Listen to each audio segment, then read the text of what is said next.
He was a fierce warrior. He was surrounded in the Battle of the Wilderness, and one of his aides told him, General, he was a colonel then, he was a colonel, we're surrounded. And York said, well, that's good, because any way we shoot, we can hit a Yankee. An excerpt from today's guest, who's written the definitive guide to all 426 Civil War generals who served in the Confederacy. Author Dr. Samuel Mitcham is here, and I'll speak with him right after this break. I'm Robert Child, and this is Point of the Spear.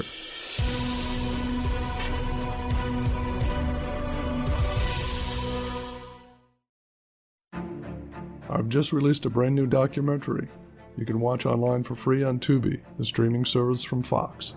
The show is called Weather and Warfare, Millennia to Modern Time. Weather and Warfare dramatically retraces the meteorological forces during battlefield engagements that doomed or saved civilizations. In 1588, more than half of the Spanish Armada, on its way around northern Britain, was destroyed by storms in retreat back to Spain. Napoleon's attack on Russia was stopped cold by winter weather, as was Hitler's siege of Leningrad. Just click on the link in this episode's description to watch on the web, or download the app, or watch on Roku for free. I hope you check it out. Welcome back. Today's guest is a military historian who has written extensively on the Civil War South, a U.S. Army helicopter pilot in the Vietnam War, and a graduate of the Command and General Staff College. He remained active in the reserves, qualifying through the rank of Major General. He's also a former visiting professor at the U.S. Military Academy at West Point, and has appeared on the History Channel, CBS, NPR, and the BBC. His book is called The Encyclopedia of Confederate Generals, the definitive guide to the 426 leaders of the South's war effort. And author Dr. Samuel Mitcham joins us now. Dr. Mitcham, welcome to the show. Well, it's great to be on there. Thank you for having me. I received the book last week, and it really is amazing. It's I haven't seen a book this big in a long time, and my first question is, the research on this must have been tremendous. How long did it take you to research the book? Well, I've written several other Civil War books, so some of the material I used from those was also transportable to this. So it wasn't like I started from ground zero. About a year and a half, I guess. Oh, really? Yeah. It actually, I intended for it to be multi-volume, and one way you tell a professional from an amateur when it comes to book writing is professionals tend to talk in terms of words, not pages. And your typical book is 60 to 70,000 words. I had over 400,000 words. So I was going for multi-volume, but Regnery said, we'll publish it and we'll give you a decent advance, but you've got to reduce it to 250,000 words. And I agreed to that with the condition that in 2 years, if I want to, I can republish it with another publisher and make it multi-volume. Oh, really? I don't know that I will, but I've got that option. So yeah, it was fun. I learned a lot. Yeah, I'll bet the research was just as fun as writing the book. It was, especially with some of the obscure people. I mean, everybody knows about General Lee and Stonewall Jackson, Jeb Stuart, etc. But who's ever heard of Zebulon York? But he was one of the more interesting generals I've run across. And that gets us to some of my questions about the book, which, doing a deep dive into it. Which general, maybe it's Zebulon, but which general surprised you the most and why? Well, I would say Zebulon. He was from Maine. You could almost see Canada from his hometown. Really, it was right on the border up in northern Maine. He had to go south a couple of 100 miles to get to Boston. Wow. And he was educated in Kentucky, moved to Vidalia, Louisiana, and became one of the largest slaveholders in the South. He and his partner had 1,500 slaves, 6 different plantations. Wow. He had a talent for making money. In fact, he had a military background. His great-grandfather was an aide to George Washington and was president at Yorktown, but he had no military training. The war began. He was unanimously elected to the secession convention, voted to secede, and raised his own regiment. He could certainly afford it. He paid more property taxes than anybody in Louisiana. But he wouldn't take the colonelcy because he didn't think he knew enough about it. He took a captaincy, company commander. Mm-hmm. But throughout the war, the Louisiana brigades took such casualties that he moved up by attrition. Stafford was killed. General Hayes was badly wounded. And he was a fierce warrior. He was surrounded in the Battle of the Wilderness, and one of his aides told him, he was a colonel then, the colonel was surrounded, and York said, well, that's good, because any way we shoot, we can hit a Yankee. And at Winchester, this is how tough this guy was. His arm was blown off, ironically enough, by a Maine artillery battery. And they had to amputate what was left of it. And a friend of his came to the hospital. And by that time, the Confederate Army had been defeated and was retreating through Winchester. He said, come to my house. The Yankees won't bother you until you recover enough to go to the prisoner of war camp. But let us take care of you. And York said, I will not. They will not take me alive. And he jumped on a horse and made a remark to the effect that tell the Yankees they can keep the arm. And rode over 20 miles to the nearest Confederate medical facility, riding on horseback over 20 miles an hour after your arm is blown off. That's crazy. That's a man's man. And he could go bear hunting with a switch. Wow. He was a pretty fierce warrior. So he was kind of the biggest surprise. On the other end of the scale, which general impressed you the least and why? Okay, Lucius Northrop, the commissary general, he was incompetent. And the Confederacy never was properly supplied with food. You compare that to the Ordnance Department under Gaulius. When Lee surrendered, the men had no food. That was one of the reasons they had to surrender. But they all had at least 40 rounds of ammunition in their cartridge boxes. Some of them had 75. So, it was possible to supply them, but not with Northrop. He had and Jefferson Davis and he were good friends, had been since before the war, and Davis would not fire him. It was February 1865. Davis went through 5 secretaries of war. And the last one was John Cable Breckinridge, a former vice president of the United States, former major general. And Breckinridge agreed to become Secretary of War, but he had to be able to fire Northrop. Mm-hmm. And Robert E. Lee was all for it. He'd been trying to get him replaced for some time. And so Davis allowed them to fire him. But it was too late. It was only 2 months before Appomattox before they got rid of him. Right. Right. And what was his name again? Northrop. Northrop. Okay.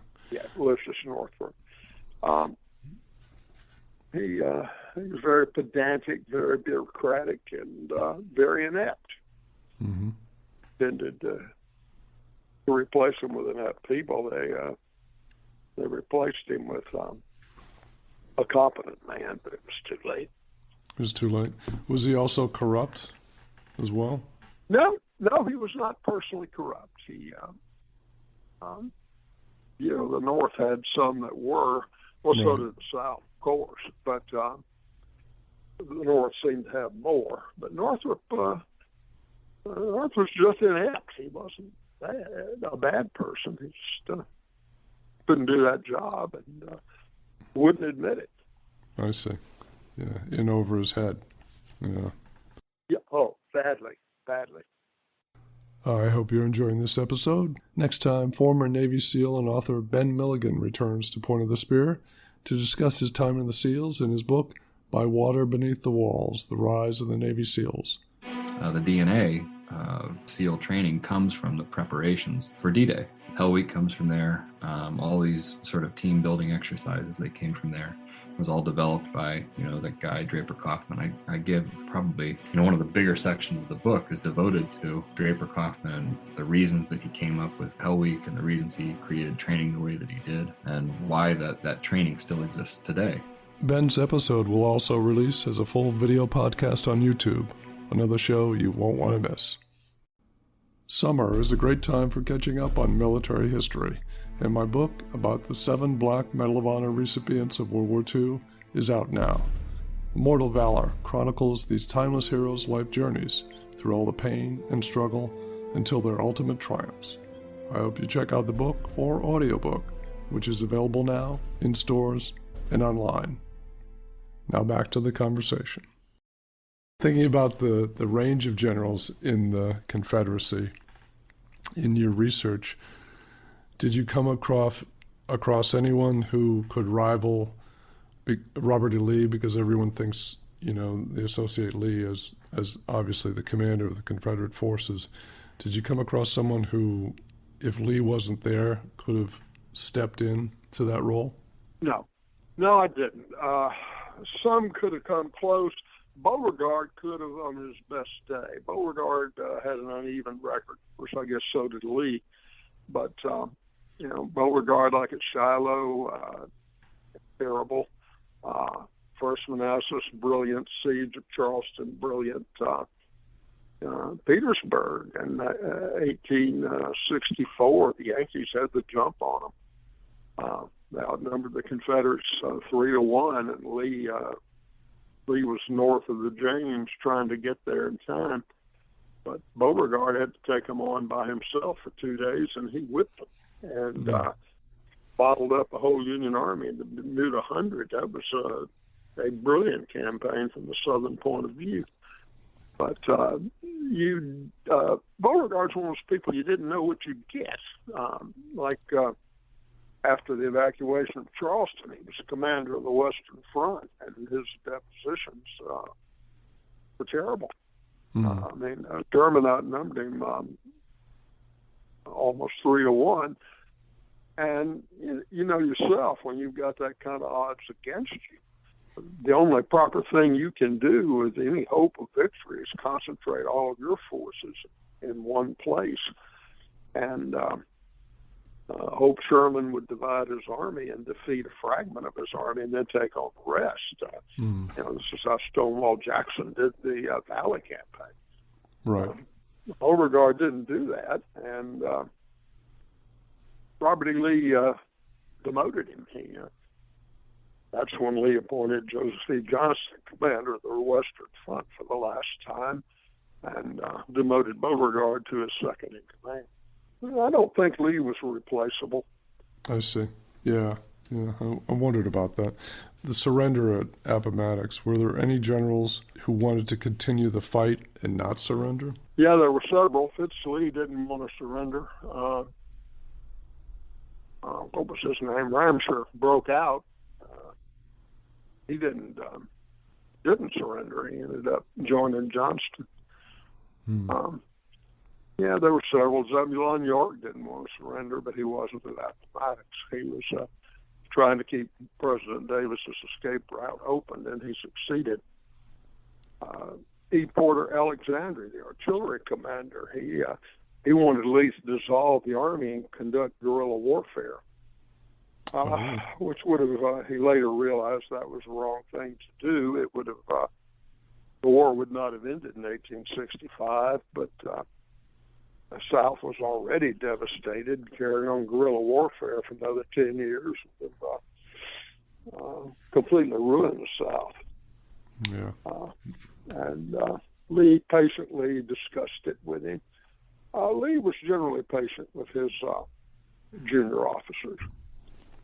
And Lee Porter was later ashamed that he even brought it up. He was the artilleryman at Gettysburg, Alexander. Yes. Yeah. He was commander of the 1st Corps Artillery at Gettysburg.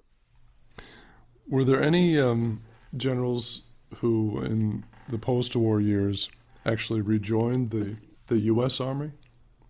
Yeah, there were 3 for sure. Fitz Lee, Robert E. Lee's nephew, commanded the 7th Corps in the Spanish-American War, and it was on its way to Cuba when the Spaniards surrendered. Calbreth Butler, first name was actually Matthew, but he went by the name Calbreth. He was quite a ladies' man, wasn't always faithful to his wife, and Lee considered not promoting him for that reason, but he was a great cavalry officer. Had his leg blown off and nevertheless returned to field duty. He was a major general in the U.S. Army during the Spanish-American War. I guess most notably Fighting Joe Wheeler. He commanded the cavalry on the Western Front in the Civil War.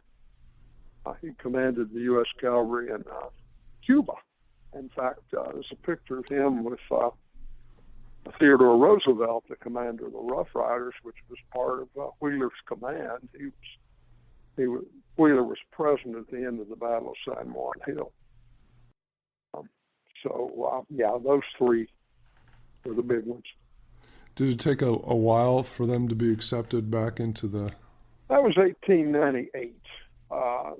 Passions had cooled. There was no problem accepting them at that point. Now, of course, the war ended in 1865, so over 30 years had elapsed.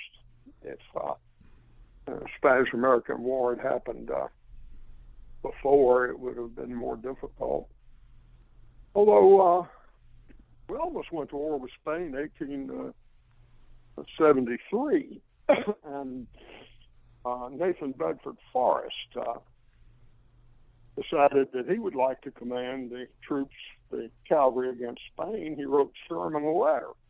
And, Sherman's the one who said we must kill Forrest. Didn't care if it cost 10,000 men, bankrupt the treasury, Nathan Bedford Forrest must die.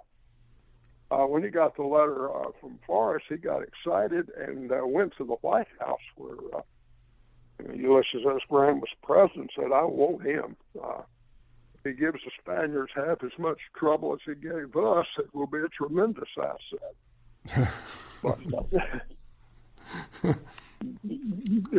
Sherman had already said that Forrest was the greatest cavalryman in American history. And how did that end? Diplomacy. Did Forrest come on board?